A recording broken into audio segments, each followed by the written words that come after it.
All right, so you get in to start using the bird strategy, right? Yeah. How was it becoming a landlord? Like, let's talk about that.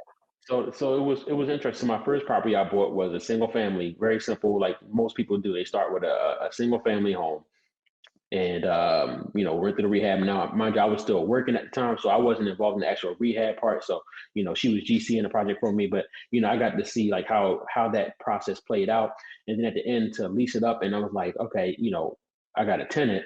Cool, they're paying me, and if they actually pay, and it was a PHA tenant, so it's like this money is coming to Oh, me okay. automatically every month. Like I don't think this person had a portion. Like I don't think they had anything to pay. So every month I had this check coming in, and it was just like the most absurd thing to me because I'm still working. I still got my full time job, and then I got this like truly kind of almost passive, as close to passive as you can get Yeah. outside of like stocks. It's not passive. I don't care what nobody says. You still got work to do. You still got systems to put in place and all that kind of stuff. But to know that somebody's living in a house and they're paying down my mortgage and they're sending me cash every month, it was just like the eye-opening situation for me. So Yeah. what happened was next was I ended up buying a 6 unit building. And then 6 unit, and I know that's a big jump from 1 unit to 6 units, but it was just like one of those opportunities that was presented. And, I was like, yo, you got to do this. And one thing I'll say about myself, I'm a great listener. You don't have to like browbeat me into doing things. Hmm. If I trust you and I trust your judgment, I'm going to follow you, and follow your advice. So she's like, you got to get this property. And I was like, well, that property is 180 grand at the time. It's looking back, it was like the greatest deal ever. But it was 180 grand, 6 unit, and I already had a tenant in place. So not only was I getting this property that I was going to be putting 5 more units in, while I was carrying the cost of doing the rehabs, a tenant was paying my hard money loan for me. Hmm. So it's just like the crazy thing about real estate is just so many different ways that you could be creative about your finance and creative about your processes. And it's like, if you really are diligent and study and are creative, um, it's very, I won't say it's not hard to lose, but if you can position yourself to win more times than not, that's the key. It's like constantly positioning yourself to be in a winning position. And that requires diligence, education, and just constantly learning. First off, you might be the first person I've seen go from one single family to a 6 unit. That's a crazy leap. Like, I guess that's a crazy leap. This one.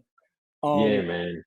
Core, I think you muted again. But yo, also like that idea of you know, that's just crazy to me, right? Someone's in the business, but I hear it, I'm like, yo, he went from 1 unit to the next one to Yeah, being a 6 unit yeah, he building. skipped over all the numbers between 1 and 2. Well, it's funny, right? But here's the thing, right? So here's the thing. We all see it, the real estate mentoring and the coaching and the Hmm. classes and all things that's going on, right? So you got people on this side that feel a way about it, being like, all right, it can be scammy, it's predatory and all that kind of stuff. But then you got the people over here that saying, well, wait a minute, I invested in mentoring or I received mentoring, and I can tell you how impactful that is for you. Absolutely. So it can be both, right? But the key is if you're going to allow somebody to mentor you and teach you all that kind of stuff, you want to vet them. Don't, Yeah. if that person doesn't have a portfolio, they can't advise me on how to scale to a Hmm. portfolio. So I had that luxury. That was a cheat code. And once, so I'll give you the numbers on that project real quick. But the numbers on it was, it was acquired for 180. Maybe Real put quick, 100. let's stop right there for a second. A Yeah, go six ahead. unit building for 180. I'm thinking about that. Like, so you're not going to find that in 2021. So what year was this that you got this? This was like 2000. It's not even that long ago. I think it was like 2017. Yeah, yeah. No, but it just shows you I how mean, fast. that's even crazy for 2017. I don't know how you came across that deal, but God bless you.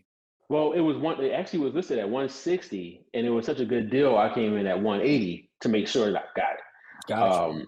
So that was like you're not going to find that deal now. I would if you send it my way all day long if you do. But yeah, I mean, that project was the game changer for me and I Yeah. didn't understand going in, and it wasn't until I got through the process and saw like, all right, this is all like this is how it's going to end, and I'm coming out with that. Oh no, Because this is what I'm about to do for the rest of my life. we can get back to the numbers, but the reason that's like that took me back so much is because not only is it like scaling up in terms of the number of doors, but you get into commercial space. Once you get past like, Mhm. the 4 units, you have a whole set of rules that you have to comply with because you're Yeah, talking about moving from residential to commercial. So yeah. that's why it's like such a huge leap. But that's amazing that Yeah, you and the were. first floor was a salon, a very popular, profitable salon, and it's a long-term tenant that's still there to this day. So yeah, I mean, it was a major jump, but it took it was a leap of faith, obviously, because now you're talking about, it's one thing to go in and my first property was like $18,000, so to go from buying an $18,000 property to buying a $180,000 property with $100,000 rehab ahead of me, it was a leap of faith. But what better time to take that leap of faith than while we're young and have that opportunity to recover? What's the worst that could happen? I always like, what's the worst that could happen? I have to figure it out. I'm capable of figuring it out. Yeah, I had a mentor tell me one time, like, you complain about something. He said, well, did you die? And I'm like, well, damn, that's extreme. He's like, well, what you complaining about? Yeah, It's just still living. Yeah. You be all right. Wrote some dirt on it. I get the point, though. It's kind of extreme, but I get the point. Yeah. So, so tell us about the numbers of that. So you said that it was, you said they were asking 160. You put it in for 180, and you said it was a tenant there. So was a tenant that was already there, the hair salon? Yes, the hair salon was already there operating, so that was a big deal. It definitely, I didn't have a mortgage to pay because it was paid for by this tenant while I'm doing a rehab, so that was a blessing in itself.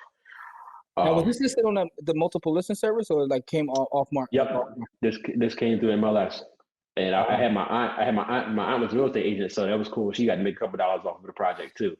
Oh, everybody eats. Yeah. So I mean, 180. I put in maybe $100,000, and after it was all said and done, it appraised for $450. Man, you talk about building wealth. You just added 6 figures to your net worth for just in that one project. Nah, like that was the one where I was looking over my shoulder, like, nah, we ain't do something right. Like, the Fed's about to come. The Fed's about to rush. Hold up.